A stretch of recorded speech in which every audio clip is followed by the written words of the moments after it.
Suite à présent de notre feuilleton de la semaine consacré à celles que l'on qualifie à tort de folles ou encore de mauvaises. Il s'agit bien sûr des herbes. Aujourd'hui, nous nous intéressons à leurs bienfaits avec des amoureux de botanique. Pour ce deuxième épisode, direction la Moselle pour un petit cours d'herboristerie. Valérie Odile, Olivier Bouillon. Séverine Brevard est certifiée en herboristerie. Même si elle n'en fait pas son métier, les propriétés des plantes la passionnent depuis qu'elle est petite. Dans son jardin du Saulnois, elle laisse pousser des herbes dont beaucoup se débarrasseraient, comme le lierre terrestre par exemple. Alors lui, il a des vertus contre la toux.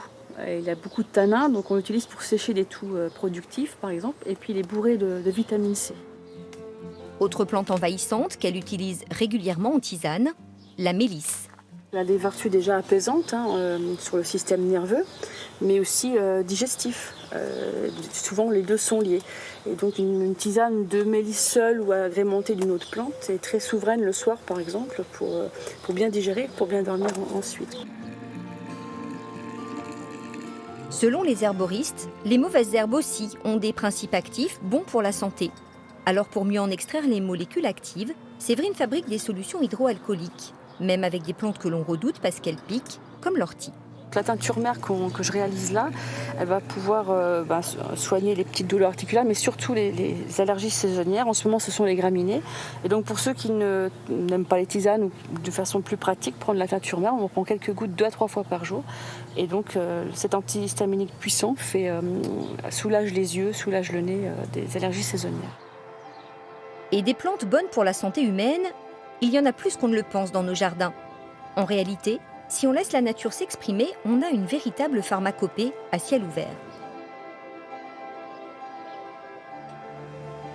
Ceux qui en sont convaincus, ce sont les membres de la Société d'ethnopharmacologie basée au cloître des Récollets à Metz. Elle rassemble plus de 500 scientifiques, spécialistes des plantes qui soignent à travers le monde. Son président, Jacques Florentin, ancien bras droit du célèbre botaniste Jean-Marie Pelt, est aussi pharmacien. Il nous fait découvrir la dizaine de plantes médicinales qui a poussé spontanément dans le jardin suspendu, laissé en friche.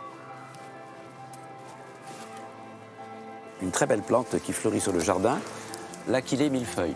Ses propriétés ont été démontrées, elle est cicatrisante, elle est antiseptique, elle favorise la régénération des chairs quand on a eu une coupure. Au XIIe siècle, sainte Hildegarde l'utilisait dans les problèmes féminins. Et effectivement, elle est très intéressante aussi dans les problèmes liés aux règles chez la femme. Juste à côté, pousse une autre plante très familière et précieuse, le plantain. Depuis toujours, dans la médecine populaire, lorsqu'on écrase la feuille comme ceci, et si on a des piqûres d'ortie ou d'insectes, on va appliquer la sève de la feuille et avoir une action anti-allergique. C'est connu depuis aussi la médecine grecque. Ça a été aussi développé par la médecine arabo-persane pour les propriétés antiseptiques cutanées, anti-allergiques, anti-inflammatoires et antibactériens. Dans de nombreuses médecines traditionnelles, certaines plantes jugées aujourd'hui comme envahissantes permettent même de soigner des problèmes de santé plus profonds, comme le millepertuis par exemple. On s'est aperçu que cette plante avait des propriétés contre la dépression. Et il y a maintenant des travaux très pertinents en clinique qui prouvent effectivement que comme antidépresseur, c'est aussi efficace que les molécules de référence. Avec un certain nombre d'interactions que le pharmacien connaît. Il ne faut pas en prendre quand on prend la pilule, ni quand on est sous immunosuppresseur, je parle des rejets de greffe, ni quand on est sous trithérapie antivirale, anti-sida. Mais quand on connaît les interactions, en dehors de celle-ci, c'est une plante qui est parfaite pour traiter la dépression.